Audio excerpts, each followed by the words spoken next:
Recentemente, nós encerramos no nosso país mais uma etapa da nossa vida dentro de um sistema democrático, que foi a eleição para os nossos representantes locais. Escolhemos o nosso prefeito, escolhemos os nossos vereadores. Venceu aquele que conseguiu desenvolver um discurso que falasse mais a respeito, ou que fosse ao encontro, das necessidades e das ansiedades, dos desejos dos seus eleitores. E é uma característica de todo jogo político eleitoral e dentro da democracia.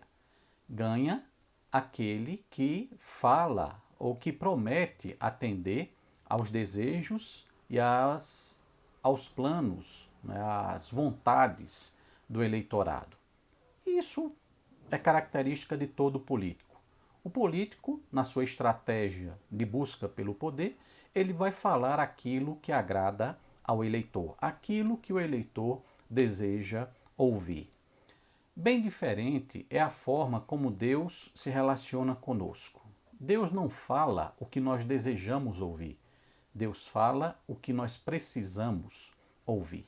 Nós encontramos diversos exemplos disso nas Escrituras Sagradas. E eu aqui vou me ater a uma passagem no livro do profeta Jeremias, no seu capítulo 29.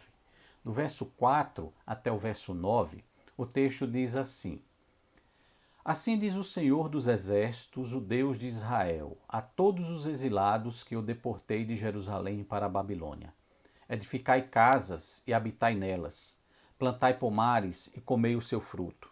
Tomai esposas e gerai filhos e filhas. Tomai esposas para os vossos filhos e dai vossas filhas a maridos, para que tenham filhos e filhas. Multiplicai-vos aí e não vos diminuais.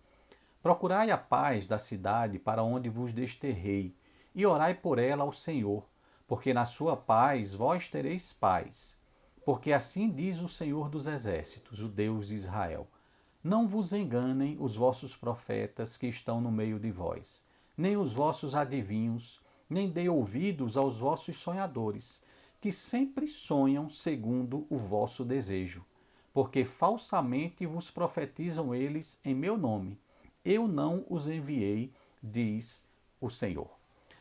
Essa passagem está inserida em um momento da história do povo de Judá, quando Nabucodonosor, com o seu exército, consegue derrotar os judeus e leva uma parte da população de Jerusalém deportada para a cidade da Babilônia. Era uma prática do Império Babilônico. Quando conquistava um determinado reino, uma determinada localidade, levava uma parte da sua população local para viver na Babilônia. E assim foi com uma parte do povo de Judá.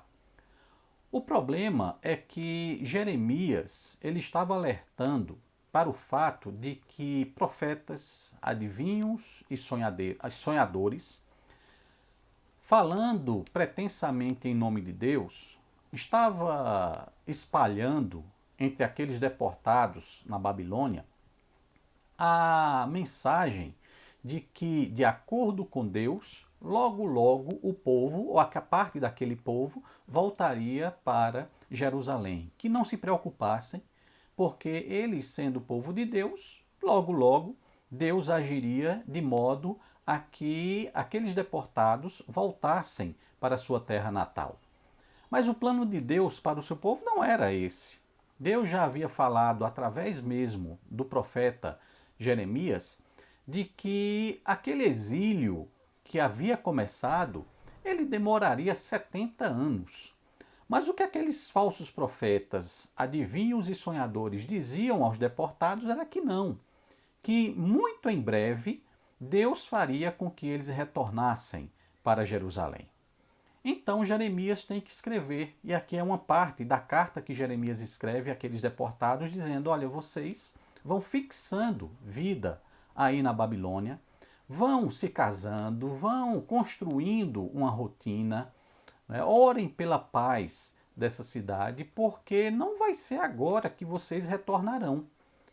Então, a mensagem verdadeira da parte de Deus para aqueles deportados é que eles fossem se acostumando com a situação, porque nem tão cedo eles retornariam.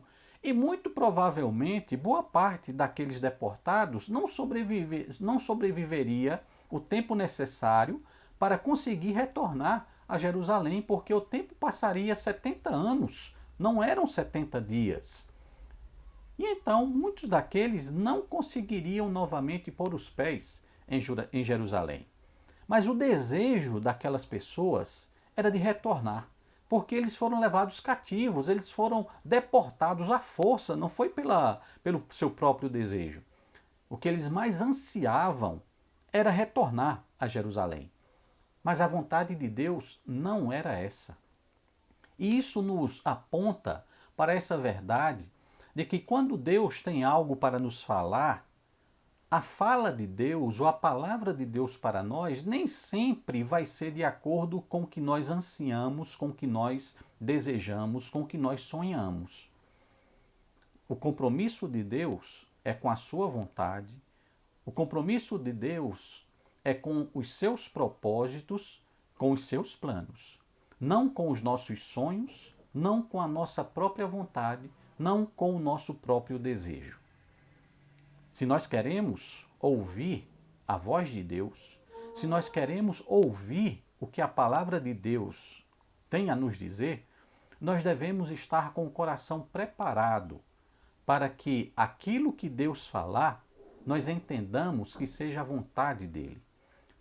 Não vamos criar a expectativa de que tudo que Deus tem a nos dizer é para satisfazer os nossos desejos. Infelizmente, sempre na história do povo de Deus, seja no Antigo Testamento, seja na história da igreja, o povo de Deus e a igreja do Senhor Jesus Cristo se depararam com diversas situações em que pessoas, pretensamente falando em nome de Deus, só queria falar o que agradaria aos seus ouvintes. Mas Deus não é assim.